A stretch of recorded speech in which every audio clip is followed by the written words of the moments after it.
Buonasera da Giuliana Bortolozzo per le notizie. Il percorso di riforme strutturali nei paesi dell'area euro ha fatto passi avanti importanti, ma è ben lontano dall'essere completato. Lo ha spiegato oggi Mario Draghi.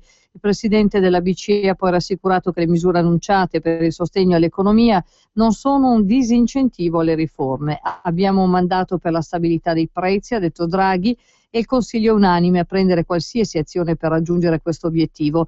Il messaggio della Banca Centrale Europea ai governi, ha precisato Draghi, è consolidare i bilanci ma con azioni favorevoli alla crescita, meno spesa pubblica e minori tasse, più investimenti e spesa per capitale, accompagnati da riforme strutturali, ha concluso Draghi.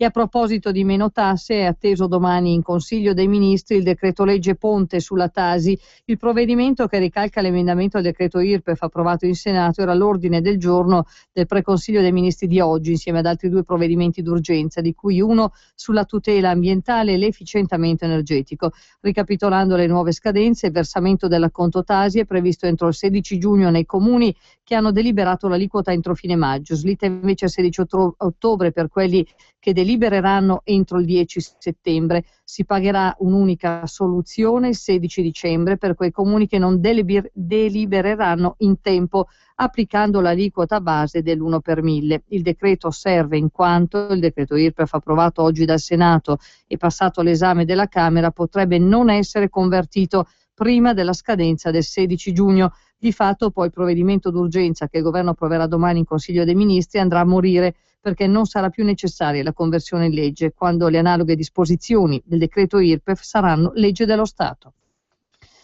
Immigrati ANCI, più di 9.000 minori stranieri non accompagnati, aumentati del 98,4% in 2 anni, sempre più maschi prossimi alla maggiore età e provenienti soprattutto dai paesi dell'Africa, dal Bangladesh e dall'Afghanistan. E la fotografia sviluppata dal quinto rapporto ANCI Italia sui minori stranieri non accompagnati nel bel paese, presentata oggi a Roma nella sede ANCI di Via dei Prefetti. Presenti tra gli altri alla presentazione del rapporto il presidente dell'ANCI Piero Fassino, il delegato ANCI all'immigrazione Giorgio Pighi, la vicepresidente della Commissione parlamentare per l'infanzia e l'adolescenza Sandra Zampa e il presidente dell'Associazione Nazionale Magistrati Rodolfo Sabelli. Il rapporto, che rappresenta nei fatti quasi un censimento, dato che i comuni che hanno partecipato attivamente all'indagine rappresentano circa il 70% del totale della popolazione residente in Italia al 31 dicembre 2012, sottolinea inoltre il netto incremento dei comuni di medie e piccole dimensioni impegnati nell'accoglienza, che si affiancano alla preponderanza delle città metropolitane.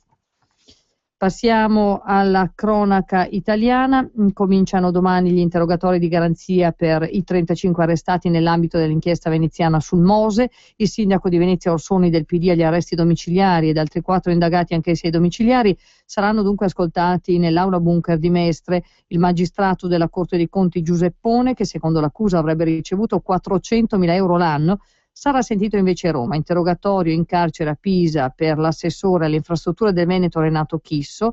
Nell'inchiesta sul Mose sarebbe anche indagato l'ex ministro dell'ambiente e poi dei trasporti Matteoli, entrato nel gioco di dazioni di denaro in cambio di favori costruito dall'ex presidente del consorzio Giovanni Mazzacurati. Il coinvolgimento di Matteoli, informa la nota, non riguarderebbe le opere del Mose, ma altri interventi di carattere ambientale eseguiti sempre dal consorzio.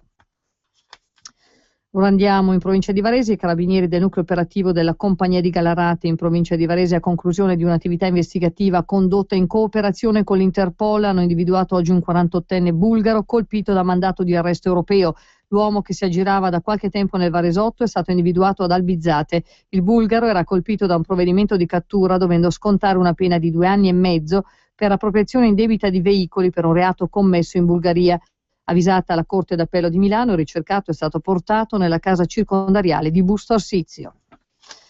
Andiamo all'estero. I paesi del G7 sono pronti ad imporre costi addizionali sulla Russia, lo ha dichiarato oggi il presidente Barack Obama nella conferenza stampa al termine del G7. Putin colga l'occasione di tornare nella legge internazionale, ha detto Obama. Se lo fa, sarà possibile per noi tornare a costruire la fiducia nella Russia, ha detto Obama, altrimenti non avremo alternative all'inasprimento delle sanzioni, ha poi minacciato il presidente degli Stati Uniti. E infine, sulla Gran Bretagna, Obama ha sottolineato: è difficile immaginare l'Unione Europea senza la Gran Bretagna e questa senza l'Unione Europea.